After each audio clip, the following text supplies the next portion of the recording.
So all we have is a metal plate, and we sprinkle on some sand.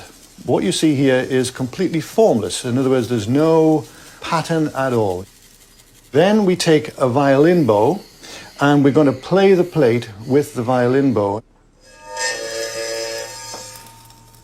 You see a beautiful star appears on the plate.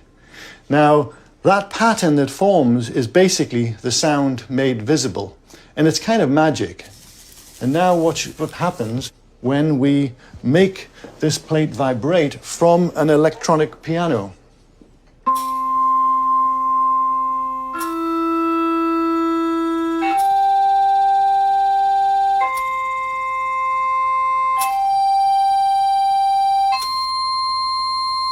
Isn't that neat?